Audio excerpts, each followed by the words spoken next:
प्यारे विद्यार्थियों, आज के वीडियो लेक्चर में हम लोग ट्रांजिशन एलिमेंट कहलाने की शर्त, ट्रांजिशन सीरीज क्या है, ट्रांजिशन सीरीज कौन कौन होते हैं, उसमें कितने तत्व होते हैं और क्यों उनमें 10 ही तत्वों को रखा जाता है, ये सीखेंगे। साथ ही हम लोग ट्रांजिशन एलिमेंट के जनरल प्रॉपर्टी को कवर करेंगे।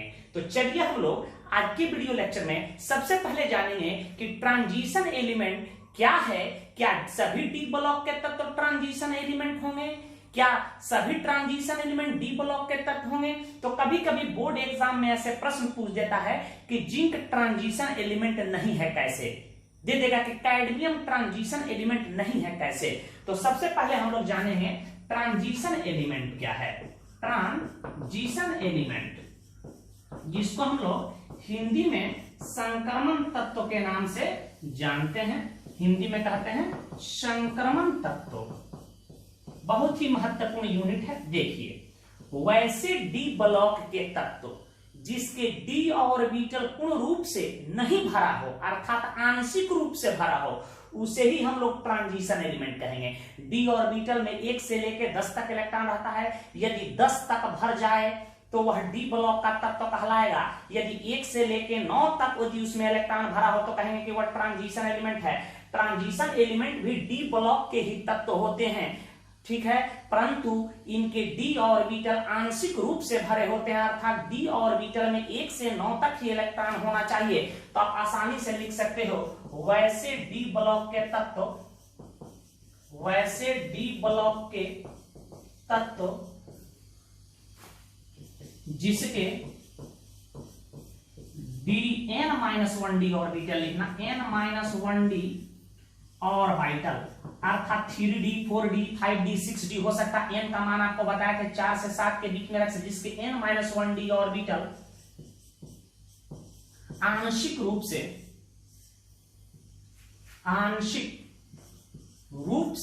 जिसको अंग्रेजी में पार्शियली फिल्ड कहते हैं, माने पूर्ण रूप से नहीं भरा हो, आंशिक रूप से भरे होते हैं, उसे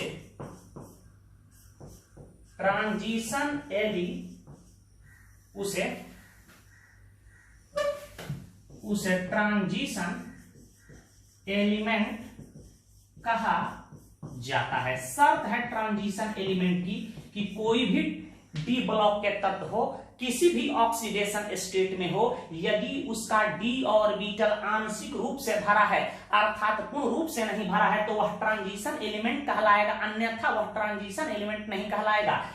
एक बात और याद रखिएगा, जैसे जिंक है, इसका इलेक्ट्रॉनिक विन्यास लिखिएगा तो 3d10 आएगा। इसी प्रकार आप कैडमियम है, इसका इलेक्ट्रॉनिक विन्यास लिखिएगा तो 4d10 आएगा। इसी प्रकार मरकरी है Hg, इसका आप लिखिएगा तो इसका आएगा 5d10। 5d10 आप इलेक्ट्रॉनिक विन्यास हम लिख के भी आपको दिखाएंगे कि डी ऑर्बिटल पूर्ण रूप से भरे हैं। बात क्लियर है, इसका पूर्ण रूप से भरे हैं, इसलिए इन्हें सूडो ट्रांजिशन एलिमेंट्स या non typical transition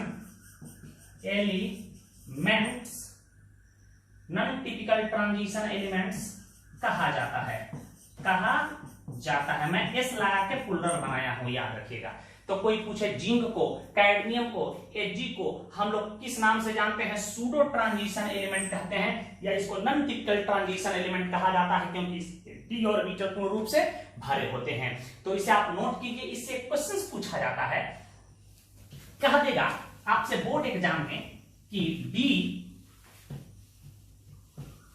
zinc transition element नहीं है, कैसे। क्वेश्चन आपसे पूछ सकता है। एक आप लिख लीजिएगा, जिंक दे देगा, कैडमियम दे देगा, कॉपर भी दे सकता है। ट्रांजिशन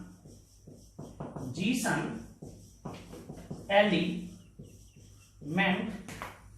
नहीं है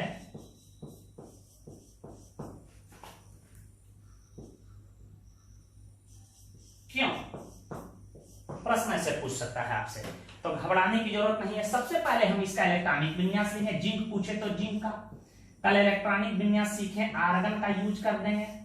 उसके बाद आपको पता है 3D 4s यूज कर सकते हैं आप। 18 2 20 20 10 30। देख रहे हैं कि इसका d ऑर्बिटल पूर्ण रूप से भरा है। आप इसे बॉक्स में भी दिखा सकते हैं। 1 2 3 4 5 यहां लिख सकते हैं क्या है 3D 10। 1 2 3 4 5 6 7 8 9 10 भर दिए।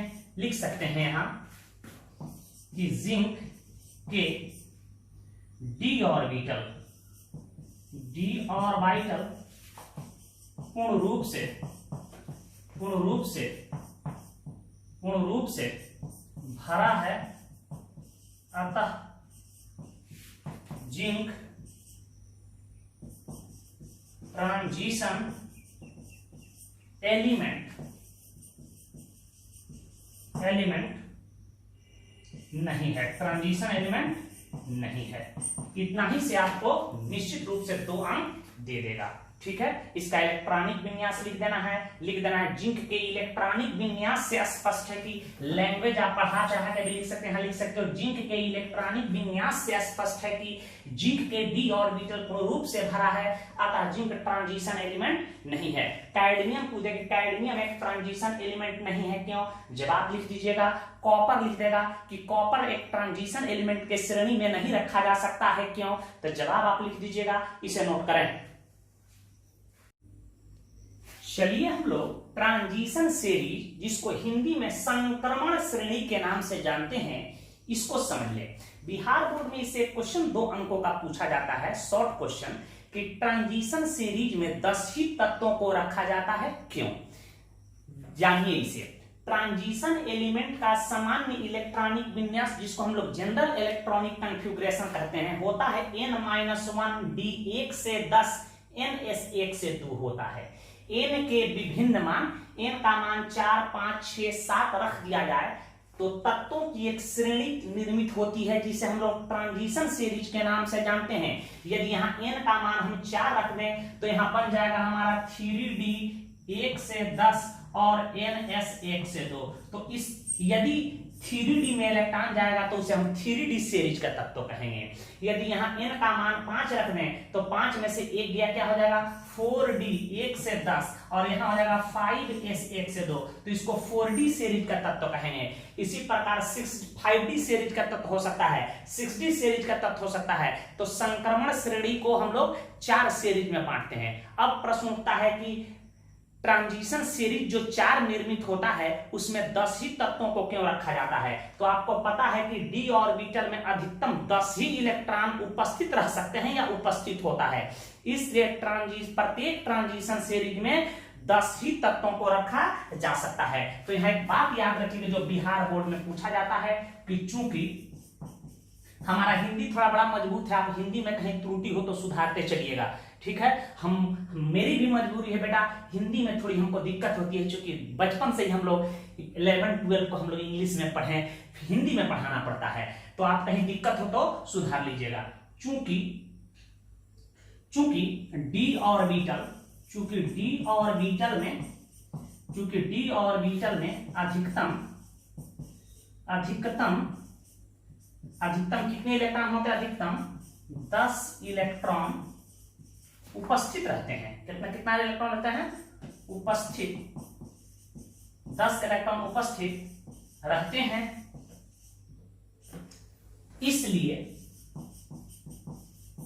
इसलिए ट्रांजिशन सीरीज में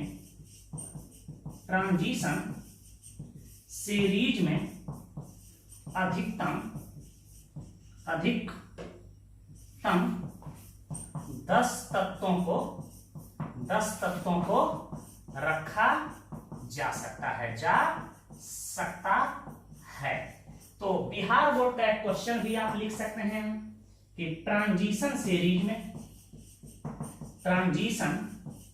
सीरीज क्या है तथा इसमें 10 तत्वों को ही रखा जाता है, क्यों? जाता है क्यों? 2 अंकों का क्वेश्चन है, इसे कंप्लीट कर लेंगे। तो अब हम लोग ट्रांजिशन सीरीज निर्मित करके देखेंगे कि फर्स्ट ट्रांजिशन सीरीज, जिसको 3D ट्रांजिशन सीरीज कहेंगे, 4D में चला जाता है 4D ट्रांजिशन सीरीज कहेंगे, 5D में चला जाता है 5D ट्रांजिशन सीरीज कहेंगे, 6D में चला जाता है 6D ट्रांजिशन सीरीज कहेंगे। तो ट्रांजिशन सीरीज 4 कौन कौन है, उनका नाम क्या है, उनमें कौन कौन तत्व हैं, और उन तत्वों को निश्चित रूप से याद कर जाना होगा, क्योंकि एग्जाम में उससे डायरेक्ट क्वेश्चंस पूछे जाते हैं। तो पहले इसे नोट कर लीजिए, इस क्वेश्चंस को लिख लीजिएगा, इसका उत्तर यही हुआ। यदि पूछता कि 10 ही तत्वों को क्यों रखा जाता, तो मात्र 2 लाइन में ही हम उत्तर लिख देते, आपका उत्तर हो जाता करेक्ट। एक लड़का पूछा कि सर n-1d इसको सबसेल क्यों नहीं कह रहे हैं? n-1d सबसेल भी आप बोल सकते हो, और इसी में छुपा है d ऑर्बिटल। तो कंफ्यूज होने की जरूरत नहीं कि किताब में सबसेल लिख रहा है कि ऑर्बिटल, इस n-1d सबसेल में d ऑर्बिटल छुपा है, और d ऑर्बिटल कितने होंगे? 5, और एक ऑर्बिटल में 2 इलेक्ट्रॉन होते हैं, तब 5 दूनी के 10 इलेक्ट्रॉन। तो इसे नोट करें, हम सीरीज निर्मित करके दिखा रहे हैं। चलिए, तो हम लोग ट्रांजिशन सीरीज को निर्मित कर रहे हैं। देखिए, एक कॉलम में मैंने जनरल इलेक्ट्रॉनिक कॉन्फ़िगरेशन बनाया है, दूसरे में नेम ऑफ ट्रांजिशन सीरीज, और तीसरे कॉलम में नेम ऑफ एलिमेंट्स, कौन कौन से तत्व हैं। यदि n का मान हम 4 रख दें, बेटा यहां ध्यान रखना, n का मान 4 रख दें, तो इसका फॉर्मूला क्या बनेगा? देखिए, 4 में से 1 गया, यहां जाएगा 3d 1 से 10, और यहां क्या हो जाएगा? 4 हो जाएगा 4s 1 से 2। वैसे तत्व, वैसे ट्रांजिशन एलिमेंट जिसका इलेक्ट्रॉन 3D में प्रवेश करे, इलेक्ट्रॉनिक विन्यास हम लिख रहे हो, 3D ऑर्बिटल में इलेक्ट्रॉन घुस रहा हो, तो उसी को हम लोग कहते हैं 3D transition series, 3D transition series कहते हैं, या इसी को हम लोग कहते हैं first transition series, first transition series कहते हैं। यह शुरू होता है स्कैंडियम 21 से और खत्म होता है जिंक 30 पर। कहां पे खत्म होता है? जिंक 30 पर। इनकी कुल संख्या होती है 10, क्योंकि अधिकतम d ऑर्बिटल में हम लोग 10 ही इलेक्ट्रॉन भर सकते हैं। तो यहां ध्यान दीजिएगा, इसको कौन कौन तत्व होते हैं। तो स्कैंडियम 21 से शुरू होता है, स्कैंडियम है, टाइटेनियम है, वेनाडियम है, क्रोमियम है, मैग्नीज है, फेरम है, लोहा जिसको कहते हो, कोबाल्ट है, निकेल है, कॉपर है, और जिंक है।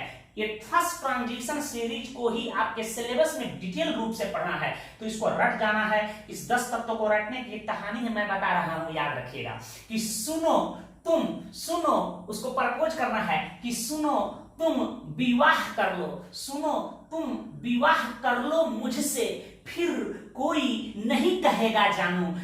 तुम हमसे शादी कर लो, उसके बाद तुमको अब कोई जानू नहीं कहेगा। इसको एक बार 2 बार लिखना है कि सुनो सुनो सुनो। देखो, रटने की तरीका है, सुनो सुनो तुम टाइटेनियम, 1-2 बार आप लिखिएगा, इसको याद रखिएगा। सुनो तुम विवाह कर लो मुझसे, फिर कोई नहीं कहेगा जानू। क्लियर है? वैसे हम लोगों को याद रहता है, इतना बार इसको हम लोग लिखे हैं, पढ़ाए हैं, पढ़े हैं कि याद रहता है, कहानी रटने की जरूरत नहीं है। तो एक कहानी याद कर देगा कि सुनो तुम विवाह कर लो मुझसे, फिर कोई नहीं कहेगा जानू। तो इनकी कुल संख्या कुल कितनी हुई? 10 हुई, याद रखें। इसको कहते हैं फर्स्ट ट्रांजिशन सीरीज या 3D ट्रांजिशन सीरीज। बोर्ड में कभी कभी ऐसा क्वेश्चन पूछ दे, एक तत्व दे देगा, कह देगा निम्न में से कौन तत्व जो है 3D ट्रांजिशन सीरीज का है या 3D ट्रांजिशन सीरीज का नहीं है। तो वैसे तत्व का नाम याद हो तो पकड़ सकते हैं, या 21 से लेकर 30 तक के जो भी तत्व आएंगे उसी को 3D ट्रांजिशन सीरीज या फर्स्ट ट्रांजिशन सीरीज कहेंगे, क्योंकि इसी से निर्मित होता है, या फर्स्ट ट्रांजिशन सीरीज निर्मित होता है, इसलिए इसको फर्स्ट ट्रांजिशन सीरीज। 3D में इलेक्ट्रॉन जाता है तो इसे 3D ट्रांजिशन सीरीज के नाम से जानते हैं। यदि n का मान 5 रख दे तो देखिए यहाँ क्या होगा, 5 में से 1 गया, 4d 1 से 10 हो जाएगा, और यहां जाएगा 5s 1 से 2 हो जाएगा। वैसे ट्रांजिशन एलिमेंट जिसका इलेक्ट्रॉन 4d ऑर्बिटल में प्रवेश करता है उसी को हम लोग कहते हैं 4d ट्रांजिशन सीरीज। क्या कहते हैं? 4D ट्रांजिशन सीरीज कहते हैं, उसे 4D ट्रांजिशन सीरीज कहते हैं, या उसी को हम लोग सेकंड ट्रांजिशन सीरीज कहते हैं। यह शुरू होता है एट्रियम 39 से शुरू होता है, और याद रखिएगा जाता है कैडमियम 48 पर, और इनकी भी कुल संख्या कितनी होती है? 10 होती है। इसे भी रट जाना है आपको, बहुत ही महत्वपूर्ण है। कोऑर्डिनेशन केमिस्ट्री में बार बार इसका प्रयोग होगा। इसको कहें एट्रियम, एट्रियम है, जिरकोनियम है, नियोबियम है, मोलिबेडियम है, टंगस्टन है, रुहेनियम है, रोडियम है, प्लेडियम है, अर्जेंटेनम है जिसको सिल्वर कहते हैं और कैडमियम है। इसे भी रट जाना कि यारी जरा निभाना मौत तक, क्या कहोगे, यारी जरा निभाना मौत तक, यारी जरा निभाना मौत तक, रुकावटे राहों में पड़े अगर कोई। बेहतरीन डायलॉग है, याद करना कि यारी जरा निभाना मौत तक, रुकावटे राहों में पड़े अगर कोई। एक दो बार लिख दीजिएगा, याद हो जाएगा। इसे नोट करें। नेक्स्ट सीरीज को हम निर्मित कर रहे हैं। तो थर्ड ट्रांजिशन सीरीज को हम लोग देख लेंगे। देखिए n का मान यदि यहां 6 रख दें तो क्या हो जाएगा 5d 1 से 10 और यहां क्या हो जाएगा 6s1 से 2 हो जाएगा। जिस तत्व का इलेक्ट्रॉनिक विन्यास लिखें यदि उसका इलेक्ट्रॉन 5d में प्रवेश कर जाएगा तो उसे हम लोग कहेंगे 5d transition series, 5d transition series कहेंगे, या इसी को हम लोग कहेंगे 5d ट्रांजिशन सीरीज। या तीसरा श्रेणी बन रहा है तो इसी को कहेंगे थर्ड ट्रांजिशन सीरीज। याद रखिएगा लैंथेनम 57 से शुरू होता है और लैंथेनम 57 और एक हाइफनियम 72 से शुरू होकर यह मरकरी 80 तक जाता है। इनकी भी कुल संख्या कितनी होती है बेटा 10 होता है, याद रखिएगा। तो इन तत्वों को भी याद कर जाइएगा। ला इसको रखने के लैंथेनम है, हाइफनियम है, टेंटेलम है, टंगस्टन है, रेनियम है, ओस्मियम है, इरिडियम है, प्लेटिनम है, ऑरम है, हाइड्रोडियम है जिसको मरकरी बोलते हो।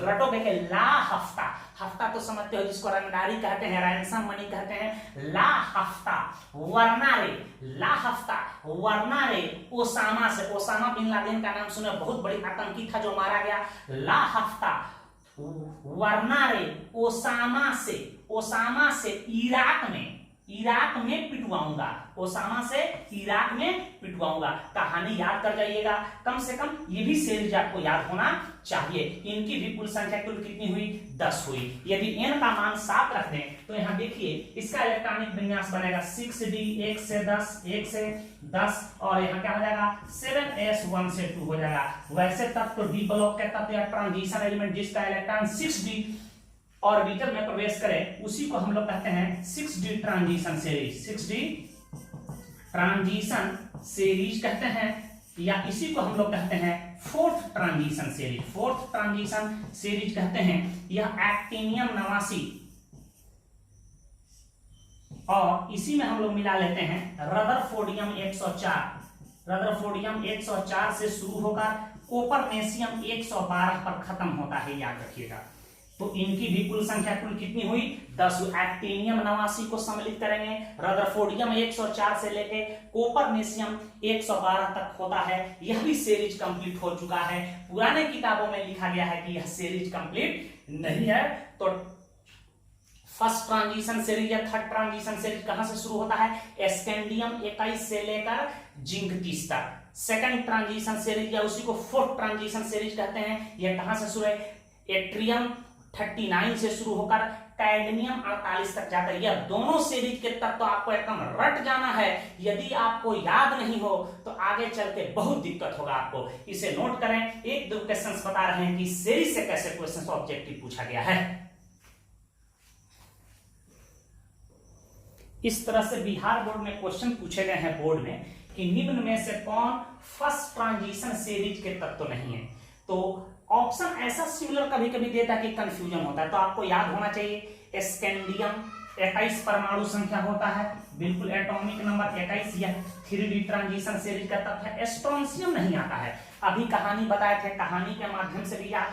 क्रोमियम आता है, इसकी परमाणु संख्या 24 है। मैग्नीज आता है, इसकी परमाणु संख्या क्या है 25 है।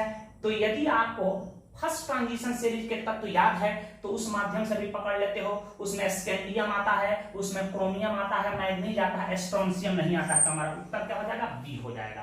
कहानी याद है तो पकड़ सकते हो, या नहीं तो लिख लेना चाहिए कहानी। स्कैंडियम से लेकर के कहां तक लिख लेंगे जिंक तक देख लेंगे, उसमें मिला लेंगे कि कौन फर्स्ट ट्रांजिशन सीरीज का तत्व है या नहीं है। इलेक्ट्रॉनिक विन्यास लिख के भी पता कर सकते हैं। तो इस तरह के बोर्ड में क्वेश्चन उठे हैं। अब देखो निम्न में से कौन सेकंड या 4D ट्रांजिशन सीरीज के तत्व नहीं है। तो आपको कहानी याद होगा। देखिए उसमें मोलिबेडियम बिल्कुल होता है, यहाँ देखिए आयु जरूर होता है, Ag होता है, लेकिन मैग्नीशियम नहीं। आपको पता है कि यह आवर्त सारणी के ग्रुप 2 का तत्व है। बेटा मांगे कन्या सुंदर बाप राजी। तो इसमें हमारा उत्तर क्या होगा, सी होगा कि यही हमारा 4d ट्रांजिशन सीरीज या सेकंड ट्रांजिशन सीरीज के तत्व तो नहीं है। तो इस तरह के प्रश्न बोर्ड में पूछे गए हैं। एक नोट में बात याद रखिएगा, हम जब इंट्रोडक्शन दे रहे थे वहां ये छोड़ दिए थे, कभी कभी कंपटीशन में पूछ देता है RU RH PD OS IR PT, ये 6 तत्व हैं बेटा। इसको प्लेटिनम मेटल के हम लोग नाम से जानते हैं, प्लेटिनम मेटल के नाम से जानते हैं। दे देगा निम्न में से कौन प्लेटिनम मेटल नहीं है, तो ये 6 होगा वह प्लेटिनम मेटल होगा। ठीक है, रोथियम है, रुहेनियम है, प्लेटियम है, ओस्मियम है, इरिडियम है, प्लेटिनम है। ये 6 तत्वों के समूह को प्लेटिनम मेटल के हम लोग नाम से जानते हैं, इसे नोट करें।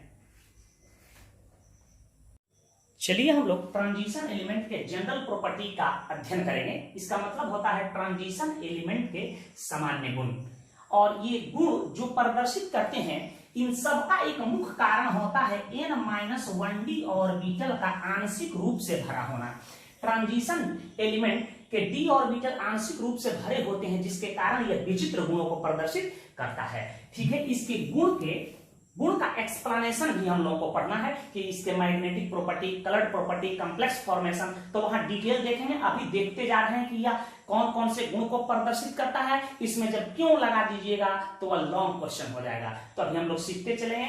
पहला इसकी जनरल प्रॉपर्टी है कि ट्रांजिशन एलिमेंट परिवर्तनशील ऑक्सीकरण अवस्था, जिसको कहते हैं वेरिएबल ऑक्सीडेशन स्टेट को प्रदर्शित करता है। किसी भी यौगिक में या अणु में प्रति परमाणु जो चार्ज उत्पन्न हो जाता है उसी को ऑक्सीकरण अवस्था कहते हैं। जैसे मैं कहूं कि KMnO4 यहां मैग्नेट में +7 चार्ज उत्पन्न हो गया, तो यही इसकी ऑक्सीडेशन स्टेट हुआ। बात समझ चुके होंगे। वैसे ऑक्सीडेशन स्टेट के बारे में हम लोग चर्चा 11th के रेडॉक्स रिडक्शन में किए थे, और नेक्स्ट चैप्टर जो पढ़ेंगे हम लोग कोऑर्डिनेशन केमिस्ट्री, जो नहीं जानते वहां उनको बताया जाएगा। तो ये परिवर्तनशील ऑक्सीकरण अवस्था को प्रदर्शित करते हैं। ऑक्सीकरण अवस्था का मान माइनस में, धनात्मक, शून्य और फ्रैक्शन में हो सकता है, और इनका कॉमन ऑक्सीडेशन स्टेट +2 होता है। कई बार बोर्ड में क्वेश्चन पूछा गया है कि ट्रांजिशन एलिमेंट का कॉमन ऑक्सीडेशन स्टेट कितना होता है, तो +2, +3, +4, +5 का आपका उत्तर होगा +2। एग्जाम्पल के तौर पर देखिए, लोहा के 2 वैलेंसी को सूचित करता है, Fe2+ के रूप में भी होता है, Fe+3 के रूप में भी होता है। देख रहे हैं। इसी प्रकार क्रोमियम 2+ होता है, क्रोमियम 3+ होता है, क्रोमियम +6 होता है। इसी प्रकार वेनाडियम 2 होता है, वेनाडियम 3 होता है, वेनाडियम 4 होता है, वेनाडियम 5 होता है। ETC एग्जाम्पल हो सकते हैं। इन अवस्थाओं में पाया सबके पास 2 निश्चित रूप से ऑक्सीडेशन स्टेट होना चाहिए, और ऑक्सीडेशन स्टेट को सूचित करने के तत्व के ऊपर हम लोग उस चार्ज को लिख देते हैं। Cr+2 लिखें, ये भी सही है, Cr2+ लिखे, ये भी सही है, कंफ्यूज मत होइएगा। ठीक है। दूसरा इसकी प्रॉपर्टी है कि ट्रांजिशन एलिमेंट तथा इनके आयन प्रायः पैरामैग्नेटिक नेचर के होते हैं। पैरामैग्नेटिक नेचर के होने के कारण क्या है कि इसके n-1d ऑर्बिटल में अनपेयर्ड इलेक्ट्रॉन पाया जाता है। अयुग्मित इलेक्ट्रॉन, यदि जोड़ा इलेक्ट्रॉन हो जाए तो डायमैग्नेटिक होगा, और जोड़ा इलेक्ट्रॉन नहीं, अनपेयर्ड इलेक्ट्रॉन किसी भी ट्रांजिशन एलिमेंट में या इसके आयन में पाया जाएगा तो वह पैरामैग्नेटिक होगा। कारण भी है कि इसके n-1d ऑर्बिटल में अनपेयर्ड इलेक्ट्रॉन पाए जाते हैं, इसलिए वह पैरामैग्नेटिक नेचर का होता है। इससे ऑब्जेक्टिव क्वेश्चन भी करवाएंगे हम, क्लियर हो जाएगा। जैसे मैं कह दूं कि Fe2+ यह पैरामैग्नेटिक नेचर का होता है, इसमें अनपेयर्ड इलेक्ट्रॉन निकाल लेंगे, निश्चित रूप से अनपेयर्ड इलेक्ट्रॉन आएगा। Fe3+ हो सकता है, Mn+2 हो सकता है, निकल +2 हो सकता है, ये सब पैरामैग्नेटिक नेचर के होते हैं। लेकिन याद रखिएगा एक बात कि Zn+2 दे दे, Cd+2 दे दे, Hg+2 दे दे, कॉपर+1 दे दे, इसका इलेक्ट्रॉनिक विन्यास लिखेंगे तो याद रखिएगा n-1d ऑर्बिटल में 10 इलेक्ट्रॉन होंगे, अर्थात इसके d ऑर्बिटल पूर्ण रूप से भरे होंगे। तो d ऑर्बिटल पूर्ण रूप से भरे होंगे तो इसमें अनपेयर्ड इलेक्ट्रॉन शून्य आएगा, तो ये कैसे हो जाते हैं, डायामैग्नेटिक। डायामैग्नेटिक। तो बिहार बोर्ड में क्वेश्चन भी पूछा जाता है कि Zn+2 डायामैग्नेटिक होता है क्यों, Cd+2 डायामैग्नेटिक होता है क्यों, मरकरी+2 डायामैग्नेटिक होता है क्यों, कॉपर+1 डायामैग्नेटिक होता है क्यों। याद रखिएगा, जिसमें अनपेयर्ड इलेक्ट्रॉन आएगा वो पैरामैग्नेटिक, और यदि उसमें अनपेयर्ड इलेक्ट्रॉन नहीं आएगा तो वह डायामैग्नेटिक होगा। इसे नोट करें, आगे बढ़ रहे हैं। इसके तीसरे प्रॉपर्टी पे ध्यान दीजिए, ट्रांजिशन एलिमेंट तथा इसके आयन रंगीन यौगिकों का निर्माण करते हैं। इसके कई कारण हैं, जैसे डी ट्रांजिशन, चार्ज ट्रांसफर। जिस ट्रांजिशन एलिमेंट या आयन के n-1d ऑर्बिटल आंशिक रूप से भरे होंगे 1 से 9 तक, तो उनके आयन क्या होंगे, रंगीन यौगिकों का निर्माण करेंगे और इसमें डी ट्रांजिशन होगा। यह डी ट्रांजिशन क्या है, इसकी चर्चा हम आगे करेंगे। ध्यान दीजिए, हम एग्जांपल के तौर पे कुछ एग्जांपल देके आपको बता रहे हैं। जैसे एग्जांपल के तौर पे आप इसका नाम सुने होंगे CuSO4 × 5H2O। इसी को हम लोग नीला कशिश कहते हैं, इसी को अंग्रेजी में ब्लू विटिरॉल या इसी को ब्लू स्टोन के नाम से जानते हैं, ब्लू स्टोन के नाम से। इसमें जर्मिसाइडल प्रॉपर्टी भी पाई जाती है, कीटाणुनाशक प्रवृत्ति भी रखता है। यह किस कलर का होता है, सबको पता है कि ब्लू कलर का होता है। यह कॉपर का एक कंपाउंड है, देख रहे हैं कि यह नीले रंग का हो गया। उसी प्रकार आप FeSO4 × 7H2O इसका भी नाम सुने होंगे, इसी को हम लोग कहते हैं green vitriol. Green vitriol Hindi में इसी को कहते हैं हरा कशिश। यह हरे रंग का होता है, यह ग्रीन कलर का होता है। यह लोहा का एक महत्वपूर्ण कंपाउंड है। इसी प्रकार आप उदाहरण दे सकते हो, KMnO4 का नाम सुने होंगे, पोटेशियम परमैंगनेट, KMnO4 इसको कहते हैं पोटेशियम परमैंगनेट। इसको लाल दवाई भी कहते हैं, लाल दवाई के नाम से हम लोग जानते हैं। यह एक ऑक्सीडाइजिंग एजेंट है जिसका प्रयोग हम लोग मेडिसिन चैप्टर पढ़े थे तो वहां बताए थे कि एक ऐसा ऑक्सीडाइजिंग एजेंट है जिसका प्रयोग एंटीसेप्टिक्स के रूप में भी किया जाता है। और इसमें मैग्नीज की ऑक्सीकरण संख्या कई बार एग्जाम में पूछा है। ऑक्सीजन का -2 होगा तो 4 दूनी के 8 में से 1 पोटेशियम का निकल गया +7। ऑक्सीडेशन नंबर निकालना आपको आना चाहिए। यह देखिए मैग्नीज का प्रमुख यौगिक है, यह डार्क पर्पल कलर का होता है, अर्थात यह इतना पर्पल कलर बैगनी कलर का होता है कि ऑलमोस्ट ब्लैक दिखाई देता है। किस कलर का होता है, PURPLE पर्पल कलर का। इसी को हम लोग वॉयलेट कलर कहते हैं, बैगनी रंग का होता है। इतना बैगनी दिखाई देता है कि ऑलमोस्ट ब्लैक दिखाई देता है। इसी प्रकार आप नाम सुनोगे K2Cr2O7 पोटेशियम डाइक्रोमेट इसको कहते हैं। यह भी एक ऑक्सीडाइजिंग एजेंट है, यह याद रखिएगा। यह ऑरेंज कलर का होता है, ORANG ऑरेंज कलर का होता है। और ये दोनों रंगीन दिखाई देते हैं, इसका कारण है चार्ज ट्रांसफर। या मैं पोटेशियम परमैंगनेट दे या परमैंगनेट आयन दे, पोटेशियम डाइक्रोमेट दे या डाइक्रोमेट आयन दे, कहे कि ये रंगीन दिखाई देते हैं, इसका कारण क्या है, चार्ज ट्रांसफर। अभी आपको याद रखना है। और इसमें क्रोमियम की ऑक्सीकरण संख्या याद रखिएगा +6 होता है। इसी प्रकार K2CrO4 इसको कहते हैं पोटेशियम क्रोमेट। यह येलो कलर का होता है, येलो ऑरेंज कलर का होता है। इसका भी कारण है चार्ज ट्रांसफर। इसमें भी क्रोमियम की ऑक्सीकरण संख्या 4+6 होता है। तो ये देख रहे हैं कि यह क्रोमियम का महत्वपूर्ण यौगिक है, क्रोमियम का महत्वपूर्ण यौगिक है, मैग्नीज का यौगिक है। यह रंगीन दिखाई दे रहे हैं कि नहीं, तो याद रखिएगा कि ट्रांजिशन एलिमेंट तथा इनके आयन रंगीन यौगिकों का निर्माण करते हैं। और ये महत्वपूर्ण फॉर्मूला और सूत्र भी आपको याद होना चाहिए। इसका चौथा जनरल प्रॉपर्टी है कि ट्रांजिशन एलिमेंट्स तथा इनके यौगिक उत्प्रेरक का कार्य करते हैं। उत्प्रेरक भी आप मैट्रिक से सुनते आए हैं, क्या है उत्प्रेरक, एक प्रकार का वैसा बाह्य रासायनिक पदार्थ है जो अभिक्रिया के दर को घटा देता है, बढ़ा देता है, परंतु स्वयं अभिक्रिया में भाग नहीं लेता है, या एक्टिवेशन एनर्जी में परिवर्तन लाके अभिक्रिया के दर को घटाता है और बढ़ाता है। वैसे हम लोग सरफेस केमिस्ट्री में डिटेल अध्ययन करेंगे इसका।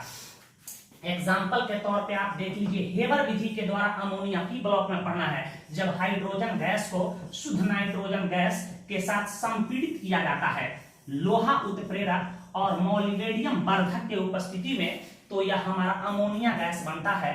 अमोनिया गैस बनाने की इसी विधि को हम लोग हेबर की विधि कहते हैं।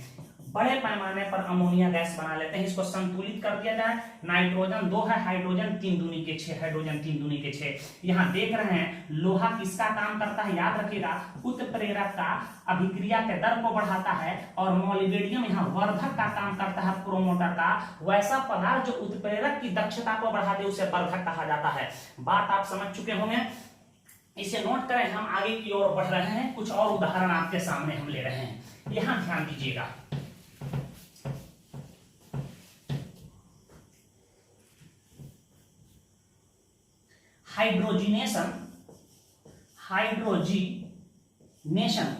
Hydrogenation of alkene. दूसरा उदाहरण मैं आपके सामने ले रहा हूं। इसका मतलब है कि एल्कीन में हाइड्रोजन का जुड़ना।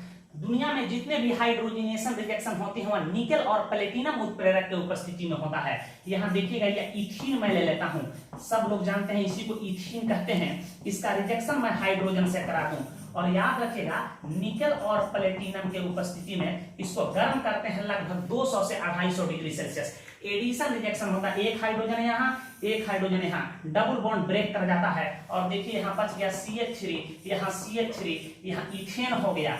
आपके दिमाग में आता होगा कहां से सिंगल बॉन्ड आ गया। आप जानते हैं कि रासायनिक अभिक्रिया में पुराने बंधन टूटते हैं और नए बंधनों का निर्माण होता है। तो यह हमारा देख रहे हैं यहाँ निकेल और प्लेटिनम किसका काम कर रहे हैं, उत्प्रेरक का काम कर रहे हैं। एक और उदाहरण हम आपको ले रहे हैं, ध्यान दीजिएगा।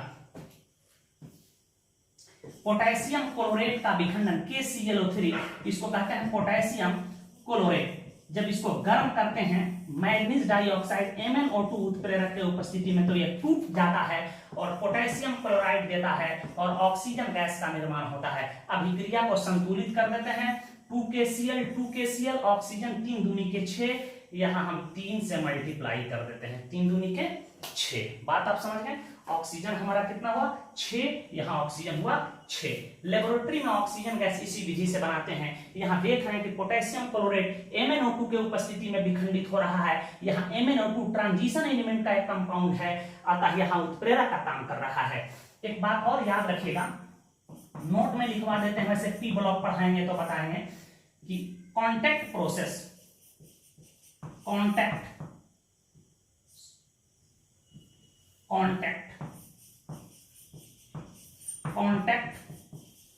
प्रोसेस, हिंदी में इसी को कहते हैं संपर्क विधि के द्वारा H2SO4 के निर्माण में V2O5 वेनाडियम पेंटाऑक्साइड V2O5 उत्प्रेरक का प्रयोग होता है। वेनाडियम पेंटाऑक्साइड या स्पंजी प्लेटिनम का प्रयोग होता है। एक चीज और याद रखें, वनस्पति हिंदी बड़ा मजबूत है, थोड़ा सा ध्यान दीजिएगा। वनस्पति घी जिसको हम लोग डालडा कहते हैं, डालडा क्या कहते हैं बेटा, डालडा, जो स्वास्थ्य के लिए हानिकारक चीज होता है। जब देखिए प्राकृतिक तेल से हाइड्रोजन गैस को प्रवाहित कर देते हैं निकेल और प्लेटिनम उत्प्रेरक की उपस्थिति में, वही हमारा तेल ठोस अवस्था में आ जाता है जिसको हम लोग वनस्पति घी या डालडा कहते हैं। तो वनस्पति घी के निर्माण में निकेल उत्प्रेरक का प्रयोग किया जाता है। डिटेल्स में जब हम इसको पढ़ेंगे catalytic property of transition element, वहां और हम आपको डिटेल जानकारी देंगे। इतना बात को आप नोट कीजिए। इसके 5वें प्रॉपर्टी को ध्यान से देखिए। ट्रांजिशन एलिमेंट जटिल यौगिकों का निर्माण करते हैं। जटिल यौगिक क्या है, जिस यौगिक को हम लोग लिखते के लिए बिग ब्रैकेट या स्क्वायर ब्रैकेट का प्रयोग करेंगे तो समझ जाना कि यह जटिल यौगिक है। इसी को कोऑर्डिनेशन कंपाउंड, समन्वय यौगिक या उप सहसंयोजक यौगिक या इसी को अंग्रेजी में कॉम्प्लेक्सेज के नाम से जानते हैं। अगला चैप्टर में इसी का डिस्कस करेंगे और सबसे कॉम्प्लेक्स होता है, लेकिन मैं सबसे इसको आसान बना दूंगा। तो ट्रांजिशन एलिमेंट ही होते हैं जो जटिल यौगिकों का निर्माण करेंगे। ठीक है, वह डी ब्लॉक के तत्व तो होंगे ही, एफ ब्लॉक के तत्व भी जटिल यौगिकों का निर्माण करते हैं। जैसे कुछ हम जटिल यौगिकों का उदाहरण देकर दिखा रहे हैं। अब कारण क्या है, तो कारण हम लोग जानेंगे। भूल गया कारण क्या है तो कहिएगा कि इसके n-1d ऑर्बिटल आंशिक रूप से भरे होते हैं, इसलिए जटिल यौगिकों का निर्माण करता है। आगे इसके और कारण बताएंगे। भूल जाने पे इसका मूल कारण है n-1d ऑर्बिटल का आंशिक रूप से भरा होना। जैसे एक यौगिक है K3FeCN6, कई बार बिहार बोर्ड में पूछा गया है। देखो इसी को कहते हैं कोऑर्डिनेशन नंबर, इसको कहते हैं सेंट्रल एटम। इस धातु बिग ब्रैकेट के अंदर जो धातु होता है उससे जो चीज जुड़ा रहता है उसको लिगेंड कहते हैं। इसके संख्या को कोऑर्डिनेशन नंबर कहते हैं। ब्रैकेट के इधर या ब्रैकेट के इधर कोई चीज रहता है इसको काउंटर आयन कहते हैं। इसको हम लोग कोऑर्डिनेशन एंटिटी के नाम से जानते हैं। ये तमाम चीज हम आपको बताएंगे। कई बार पूछा गया है बिहार बोर्ड में कि इसकी में लोहा का हाइब्रिडाइजेशन बताइए। अभी याद रखना हाइब्रिडाइजेशन टेक्निक बताएंगे, निकल जाएगा सेकंडों में। D2sp3 दे देगा ऑप्शन sp3D2। घबराने की जरूरत नहीं। कोऑर्डिनेशन संख्या 6 यहां देख रहे हैं, 6 लिगेंड जुड़ा है, तो यहां 3 2 5 1 6, लेकिन बाहर वाला डी होगा कि अंदर वाला डी होगा, ये कंफ्यूजन है। अभी रट जाना है कि K3 Fe6 में Fe का हाइब्रिडाइजेशन D2sp3 होता है। देखो ये जटिल यौगिक है लोहा का, उसी प्रकार K4 Fe6 K4 Fe6 ये भी एक लोहा का जटिल यौगिक है, इसमें भी इसकी हाइब्रिडाइजेशन याद रखेगा D2sp3 होता है। बिहार बोर्ड में कई बार पूछा गया है। इसी प्रकार निकल का एक जटिल यौगिक है NiCO का होल 4, ठीक है, निकल टेट्राकार्बोनेट, या इसी का आयुपैक नेम कैसे लिखा जाता है सब बताएंगे। इससे के आयुपैक नेम से इस साल जरूर प्रश्न रहेगा। यहाँ निकल की हाइब्रिडाइजेशन याद रखेंगे sp3 होता है, sp3 होता है, और इसकी संरचना टेट्राहेड्रल होता है। ये कई बार बिहार बोर्ड में पूछे गए हैं। और इसमें निकल की ऑक्सीकरण संख्या निकालना पता है 400, यहाँ निकल की ऑक्सीकरण संख्या 0 होगा। उसी प्रकार PTNH3 का होल 2 Cl2, इसको सिस्प्लाटिन कहते हैं। क्या कहते हैं? सिस्प्लाटिन कहते हैं। यही सिस्प्लाटिन है, सिस्प्लाटिन है। कैंसर के इलाज में इसका प्रयोग किया जाता है। तो आगे हम लोग अध्ययन करेंगे कि क्यों ट्रांजिशन एलिमेंट ही इसका निर्माण करते हैं और इनका नाम क्या होता है, अगले चैप्टर में हम लोग को देखना है। अभी याद रखना है कि ट्रांजिशन एलिमेंट जटिल यौगिकों का निर्माण करते हैं। छठवां प्रॉपर्टी है कि ट्रांजिशन एलिमेंट मिश्र धातु का निर्माण करते हैं। जब ही जनरल प्रॉपर्टी समाप्त होगा, इसमें हम क्यों लगाएंगे कि ट्रांजिशन एलिमेंट क्यों मिश्र धातु का निर्माण करते हैं, ट्रांजिशन एलिमेंट क्यों जटिल यौगिकों का निर्माण करते हैं, ट्रांजिशन एलिमेंट क्यों रंगीन यौगिकों का निर्माण करते हैं। जो ही क्यों लगा देंगे वो लॉन्ग क्वेश्चन बन जाएगा या आपको लिखने वाला प्रश्न हो जाएगा। ये मिश्र धातु का निर्माण करते हैं। कुछ मिश्र धातु आप बचपन से ही सीखते आए हैं, जैसे ब्रास, जिसको कांसा कहते हो बेटा। ब्रास किसका मिश्रण होता है? कॉपर प्लस जिंक का मिश्रण होता है। इसमें कॉपर 80 से 60% होता है और इसमें 20 से 40% जिंक होता है। लेकिन ऑप्शन में दे दे तो कॉपर 80% और जिंक 20%, यही सही ऑप्शन है। अच्छा किस्म का कांसा, जिसको पीतल कहते हो, यही होता है। जर्मन सिल्वर का नाम भी सुने हो, जर्मन सिल्वर, भी बहुत महत्वपूर्ण मिश्र धातु है। जर्मन सिल्वर में आपको पता है कि कॉपर होता है 60%, इसमें जिंक होता है 20% और इसमें निकेल होता है 20%। वैसा मिश्र धातु का आपको एक चार्ट देंगे। इसी प्रकार गन मेटल का नाम सुने हैं। गन मेटल में कॉपर होता है 88%, एसन होता है जिसको टीन कहते हो 10% और जिंक होता है 2%, जिससे बंदूक का नली बनाई जाती है। इनभार है, मोनेल मेटल है, बहुत सारे मिश्र धातु हैं जो हमारे ट्रांजिशन एलिमेंट इसका निर्माण करता है। ठीक है, अमलगम है। ठीक है, तो ट्रांजिशन एलिमेंट मिश्र धातु का निर्माण करते हैं क्योंकि इनके एटॉमिक रेडियस में, इनके परमाणु के साइज में बहुत कम का अंतर होता है।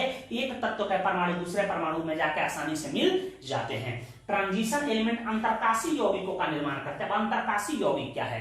देखिए, अंतरकाशी यौगिक क्या है? जब धातु के जालक में कोई नॉन मेटालिक एलिमेंट प्रवेश कर गया, मान लिया कि यह टंगस्टन है, टंगस्टन का परमाणु आपस में मेटालिक बॉन्ड से जुड़ा है और इसके इस होल में, जिसको हम लोग वॉइड्स कहते हैं, आगे पढ़ेंगे, अंतरकाशी जालक के नाम से भी जानते हैं, इसके अंदर कोई नॉन मेटालिक एलिमेंट प्रवेश कर जाए, जैसे कार्बन प्रवेश कर जाए, हाइड्रोजन प्रवेश कर जाए, बोरन प्रवेश कर जाए, तो जो यौगिक बन जाता है, जो सॉलिड सॉल्यूशन बन जाता है, उसी को हम लोग अंतरकाशी यौगिक कहते हैं। तो बन जाएगा टंगस्टन कार्बाइड, जो बहुत ही कठोर होता है। तो कोई पूछे अंतरकाशी यौगिक क्या है, तो कहना कि धातु के जालक में जब छोटे छोटे नॉन मेटालिक एलिमेंट प्रवेश कर जाते हैं, तो जो यौगिक बनता है उसी को हम लोग अंतरकाशी यौगिक के नाम से जानते हैं। तो ये अंतरकाशी यौगिक का भी निर्माण करता है। एग्जाम्पल के तौर पर दे दें कि WC, इसका नाम है टंगस्टन कार्बाइड। क्या लिखेंगे इसको? TUNGS, tungsten carbide, tungsten carbide. इसी का नाम Fe3C, इसको सीमेंटाइट कहते हैं। लोहा के सबसे हार्डेस्ट वैरायटी है। ड्रिलिंग मशीन करने वाला पार्ट्स इसी से बनाते हैं। Cementite, TIT cementite. देखो लोहा में कार्बन घुस गया है, इसको सीमेंटाइट के नाम से जानते हैं, याद रखिएगा। लोहा का सबसे हार्डेस्ट वैरायटी होता है। टंगस्टन कार्बाइड भी बहुत कठोर होता है, इससे ड्रिलिंग मशीन आदि का पार्ट्स बनाते हैं। वेनाडियम हाइड्राइड हो सकता है, ETC। ये सब अंतरकाशीय यौगिक है, ट्रांजिशन एलिमेंट ही इसका निर्माण करते हैं, तो इसे नोट करें। हाँ, तो देखिए अभी अंतरकाशीय यौगिक के बारे में हम चर्चा कर रहे थे। अंतरकाशीय यौगिक में क्या होता है कि मेटालिक एलिमेंट जो होते हैं ट्रांजिशन एलिमेंट के, उसके जालक में नॉन मेटालिक एलिमेंट घुस जाते हैं, तो अंतरकाशीय यौगिक कहलाते हैं। और दूसरी एक चीज याद रखिएगा कि कोई भी अंतरकाशीय यौगिक होता है, देखने में तो दिखाई देता है कि टंगस्टन और कार्बन का अनुपात 1:1 है, परंतु ऐसा होता नहीं है, ठीक है। इनका अनुपात फ्रैक्शन में होता है, तो कभी कभी ऐसे यौगिकों को व्यक्त करने के लिए ऊपर ऐसे बार बना दिया जाता है। इसका मतलब वो कार्बन और टंगस्टन और कार्बन का अनुपात निश्चित नहीं है। तो ऐसे यौगिकों में जो दो मेटालिक और नॉन मेटालिक एलिमेंट होते हैं, उनका अनुपात निश्चित नहीं होता है। ये कठोर होते हैं, नॉन रिएक्टिव होते हैं। ये तमाम प्रॉपर्टी हम आगे पढ़ेंगे, और इसको सूचित करने के लिए कभी कभी फॉर्मूला के ऊपर एक लकीर बना दी, जिसको बार कहते हैं। इसका मतलब होगा कि इसका और इसका अनुपात निश्चित नहीं है। अब देखिए इससे 8वां प्रॉपर्टी, मरकरी को छोड़कर, मरकरी चूंकि लिक्विड अवस्था में पाया जाता है, सभी ट्रांजिशन एलिमेंट के पास एक टिपिकल मेटालिक स्ट्रक्चर पाया जाता है, साथ ही इसमें मेटालिक प्रॉपर्टी पाई जाती है। माने जितने भी ट्रांजिशन एलिमेंट है उसकी कुछ ना कुछ स्ट्रक्चर होगा। BCC हो सकता है, FCC हो सकता है, ठीक है। इसकी संरचना हम पढ़ेंगे सॉलिड स्टेट केमिस्ट्री में, लेकिन याद रखें क्वाइनेज मेटल होता है कॉपर, चांदी, सोना। इसकी संरचना FCC होता है, फेस सेंटर क्यूबिक। कई बार एग्जाम में पूछे गए हैं कॉपर, चांदी, सोना, इस पर न्यूमेरिकल पूछे जाते हैं कि फेस सेंटर क्यूबिक क्या है, बॉडी सेंटर क्यूबिक क्या है, हेक्सागोनल क्लोज पैकिंग क्या है। ये तमाम बातें हम लोग आगे पढ़ेंगे। HCP क्या है, FCC क्या है, CCP क्या है, ये तमाम बातें हम लोग सीखेंगे। तो इसके पास एक मेटालिक स्ट्रक्चर पाई जाती है, और इसमें मेटालिक प्रॉपर्टी पाई जाती है। ये आघात वर्ध होंगे, ये तन्य होंगे, उष्मा एवं विद्युत के चालक होंगे। इसमें सोनरस पाई जाएगी, टन टन की आवाज पाई जाएगी, इलेक्ट्रॉन त्यागने की प्रवृत्ति होगी। तो जो जो धातु के गुण होते हैं, सभी सब गुण इसमें पाया जाएगा। उसको एक शब्दों में मैंने लिख दिया कि इसमें मेटालिक प्रॉपर्टी पाई जाती है। याद रखें कॉपर AgAu की स्ट्रक्चर कैसा होता है, FCC।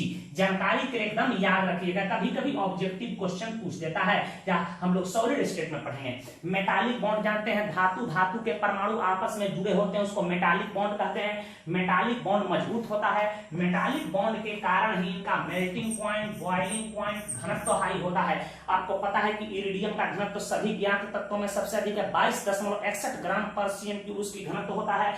देखिएगा लोहा का कड़ाही हो, ठीक है, कॉपर का बर्तन हो, आग पर रख देते जल्दी गलता नहीं आ रहा था, तो उनकी melting point, boiling point high होती है, डेंसिटी भी उच्च होता है। देखिए इनका एटॉमिक साइज, इनके परमाणु त्रिज्या या परमाणु का आकार, S ब्लॉक के तत्व जो होते हैं ग्रुप 1 और 2, और P ब्लॉक के तत्व होते हैं उनके मध्य होता है, ना इनसे अधिक होगा ना इनसे कम, इन्हीं के बीच में यह परिवर्तित होते रहता है। यह नोट याद रखिएगा। वैसे इसका डिटेल अध्ययन हम लोग एक्सप्लेनेशन में करेंगे, पढ़ेंगे हम लोग ट्रांजिशन एलिमेंट के एटॉमिक साइज या एटॉमिक प्रॉपर्टी। किसी भी ट्रांजिशन सीरीज में हम लोग परमाणु संख्या में वृद्धि के साथ आगे बढ़ते हैं, अर्थात लेफ्ट टू राइट, बाएं से दाएं बढ़ते हैं। कहने का मतलब स्कैंडियम से हम बढ़ेंगे किधर, जिंक के तरफ। यही हो गया किसी भी ट्रांजिशन सीरीज में शर्त है। फर्स्ट ट्रांजिशन सीरीज हो, सेकंड हो, थर्ड हो, फोर्थ हो, जब ही हम बाएं से दाएं की ओर बढ़ते हैं तो उसके परमाणु त्रिज्या में कमी पाई जाती है, इसकी परमाणु त्रिज्या घटने लगता है, जिसको हम लोग संक्रमण संकुचन, अंग्रेजी में ट्रांजिशन कॉन्ट्रैक्शन के नाम से जानते हैं, या जिसे हम लोग ट्रांजिशन कॉन्ट्रैक्शन कहते हैं, याद रखिएगा। इसके कुछ अपवाद भी हैं। तो कई बार पूछ देता है कि फर्स्ट ट्रांजिशन सीरीज में जो 10 तत्व हैं स्कैंडियम से जिंक तक, इनको बढ़ते हुए परमाणु त्रिज्या के क्रम में आप सजाएं, तो इसके कुछ अपवाद भी हैं, उसको मैं रटवा दूंगा। ट्रिक्स याद रखिएगा, जेई और नीट के एग्जाम में पूछे जाते हैं। तो कहीं बोर्ड एग्जाम में पूछ देते ट्रांजिशन संकुचन क्या है, तो आप कहिएगा किसी भी ट्रांजिशन सीरीज में परमाणु संख्या में वृद्धि के साथ हम बाएं से दाएं जाएंगे तो उसके साइज में क्रमागत कमी पाई जाती है, जिसे ट्रांजिशन कॉन्ट्रैक्शन कहते हैं। आप पढ़े भी हैं वैसे पीरियोडिक टेबल में कि जनरली किसी ग्रुप में ऊपर से नीचे आते हैं तो परमाणु का आकार बढ़ता है, और पीरियड में बाएं से दाएं जाते हैं तो परमाणु का आकार जनरली घटता है। इसके अपवाद भी हैं, जैसे बोरन फैमिली का रेडियस पूछा जाता है आपसे, सब हम आपको मोबाइल नंबर आदि रटवा दिए होंगे। तो ये इसके जनरल प्रॉपर्टी हुए। हम लोग इसके एक्सप्लेनेशन हम लोग नेक्स्ट वीडियो लेक्चर में पढ़ेंगे, जिससे लॉन्ग क्वेश्चन पूछा जाएगा। तो चलिए फटाफट इसको हम लोग रिकैप्चुलेट कर लें। 2-3 क्वेश्चन हम पूछते हैं, बताइए। सबसे पहला प्रश्न बताइए कि ट्रांजिशन एलिमेंट का कॉमन ऑक्सीडेशन स्टेट होता है, जवाब दीजिए। तो इसका उत्तर होगा +2। सबके पास कितना होता है? +2। बताइए किसी ट्रांजिशन एलिमेंट में यदि अनपेयर्ड इलेक्ट्रॉन हो तो उसमें कौन सा गुण पाया जाएगा, कौन सा मैग्नेटिक गुण पाया जाएगा, पारामैग्नेटिक या डायामैग्नेटिक? तो उत्तर होगा पारामैग्नेटिक, क्योंकि इसमें अनपेयर्ड इलेक्ट्रॉन है, अयुग्मित इलेक्ट्रॉन है। और यदि पेयर्ड इलेक्ट्रॉन होता तो डायामैग्नेटिक होता। कोई पूछे कि नीला कशिश का सूत्र होता है, जवाब दीजिएगा CuSO4 5H2O। हरा कशिश का सूत्र होता है आपको, तो जवाब होगा FeSO4 7H2O। पोटेशियम डाइक्रोमेट का सूत्र होता है KMnO4। इसमें मैग्नीज की ऑक्सीकरण संख्या +7 होता है। आपसे कोई पूछे पोटेशियम डाइक्रोमेट का सूत्र क्या होता है, K2Cr2O7। दोनों ही ऑक्सीडाइजिंग एजेंट है। इसमें क्रोमियम की ऑक्सीकरण अवस्था कितना होता है, जवाब दीजिएगा आप, कितना होता है, +6 होता है। तो इन तमाम बातों को याद कर लीजिएगा। कोई पूछे कि क्वाइनेज मेटल की मेटालिक स्ट्रक्चर कैसी होती है, FCC फेस सेंटर क्यूबिक, याद रखिएगा। वैसे सॉलिड स्टेट में हम इसको बताएंगे। ट्रांजिशन सीरीज कितने होते हैं, तो ट्रांजिशन सीरीज 4 होते हैं। फर्स्ट ट्रांजिशन सीरीज में कौन कौन तत्व हैं, तो स्कैंडियम 21 से लेकर जिंक 30 तक। सेकंड ट्रांजिशन सीरीज में कौन तत्व हैं, एट्रियम 39 से लेकर कैडमियम 48 तक। थर्ड ट्रांजिशन सीरीज में कितने तत्व हैं, 10 तत्व हैं। यह शुरू होता है कहां से, लैंथेनम 57, हैफनियम 72 से लेकर मरकरी 80 तक। और फोर्थ ट्रांजिशन सीरीज एक्टिनियम 89 और रदरफोर्डियम 104 से लेकर के कोपरनेशियम 112 तक। यह फोर्थ ट्रांजिशन सीरीज में 10-10 तत्व हैं, तो कुल इनकी संख्या 40 हुआ। कुल ट्रांजिशन एलिमेंट कितने हुए, 40 हुए। तो इन तमाम बातों को एक बार पढ़ लीजिएगा। नेक्स्ट वीडियो लेक्चर में हम लोग ट्रांजिशन एलिमेंट के प्रॉपर्टी का एक्सप्लेनेशन देखेंगे कि ट्रांजिशन एलिमेंट रंगीन यौगिकों का निर्माण करता है तो क्यों करता है, ट्रांजिशन एलिमेंट होते हैं और इनके आयन पारामैग्नेटिक होते हैं तो क्यों होते हैं, ये जटिल यौगिकों का निर्माण करते हैं तो क्यों करते हैं, ठीक है, ये मिश्र धातु का निर्माण करते हैं तो क्यों करते हैं। तो इस एक बार इसको पुनः रिपीट कर लीजिएगा। यदि 11th में ऑक्सीडेशन स्टेट आप पढ़े होंगे, ऑक्सीकरण अवस्था, तो एक बार पढ़ लीजिएगा कि नेक्स्ट चैप्टर में आपको दिक्कत नहीं हो। धन्यवाद।